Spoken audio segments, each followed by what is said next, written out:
ভাইরে, যশোরের সারসার ঘটনাটা শুনে আমার বুকটা গর্বে এমন ভাবে ফুলে উঠেছে যে মনে হচ্ছে এখনই জাতিসংঘের নিকট একটা চিঠি দেই যে বাংলাদেশে গণতন্ত্র না, চাঁদাতন্ত্র চালু হয়েছে বলে ঘোষণা দেওয়ার জন্য। চাঁদা না পেয়ে নবনির্মিত সড়কের ইট তুলে ফেলেছে বিএনপির নেতা ও প্রিয় অভিভাবক। আহারে, সোনার দেশের কিউট নেতাকর্মীরা, যা করছো জীবনে, উপরে গেলে দিবনে।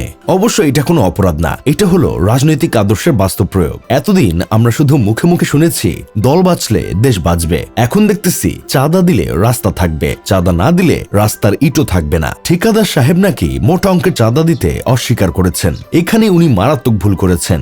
বাংলাদেশে থেকে ব্যবসা করবেন, রাস্তা বানাবেন, বিল্ডিং করবেন, আর বিএনপিকে চাঁদা দেবেন না, এটা তো কোনোভাবে মেলানো যায় না। এটা বাংলাদেশ ভাই। এখানে জাতীয় পরিচয়পত্রের পাশাপাশি অঘোষিত আরেকটা পরিচয় লাগে, চাঁদা দেওয়া নাগরিক। এই পরিচয় ছাড়া আপনি মানুষই না। নেতার ছোট ভাই চাঁদা চাইছে, বড় ভাই নেতৃত্ব দিছে, আর কর্মীরা ইট তুলছে। কি অসাধারণ পারিবারিক ঐক্য!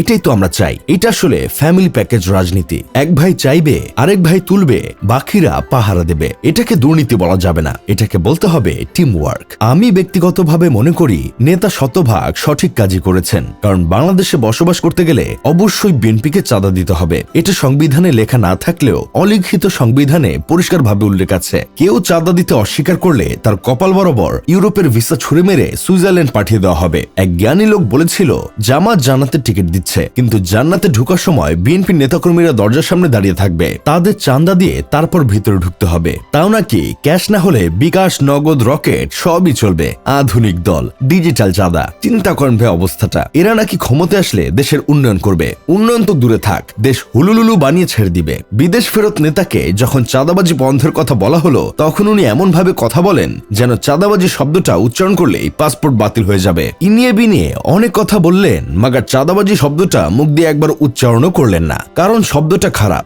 কাজটা না। আর টকশোগুলোতে বিএনপির বড় বড় নেতারা 32 পার্টি দাঁত বের করে হেসে হেসে বলেন, দেশে টুকটাক চাঁদাবাজি চলবেই, কারণ 15 বছর নেতাকর্মীদের কোনো ইনকাম ছিল না, তাদের তো সংসার আছে, বউ পোলাপান আছে, তাই এমনটা হবেই। বাহ, মানে এতদিন চাঁদা তুলতে পারে নাই বলে এখন জনগণের পকেটকে মাসিক বেতনের বিকল্প বানানো হয়েছে। সংসার আছে, বউ পোলাপান আছে, তাই জনগণের ঘাড়ে উঠে সংসার চালানো যায়।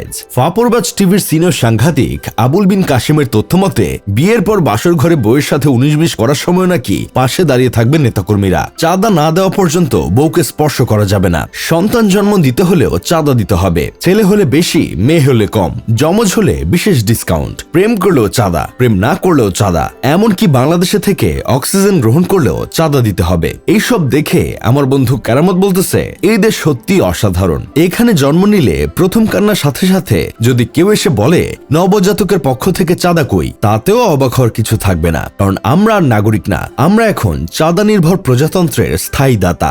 যাই হোক, শেষমেশ আমি গোলাম হোসেন একটা কাজের কথা কই। মানুষ আগে চাঁদা দিত একজনকে, আর এখন চাঁদা দিতে হচ্ছে 5 জনকে। শুনতে খারাপ লাগলেও বলতে হয়, আমরা তো আগেই ভালো ছিলাম। নেতাদের কাছে অতীত সাধারণ মানুষরা অবহেলিত ছিল, বর্তমানে আছে, আর ভবিষ্যতেও থাকবে।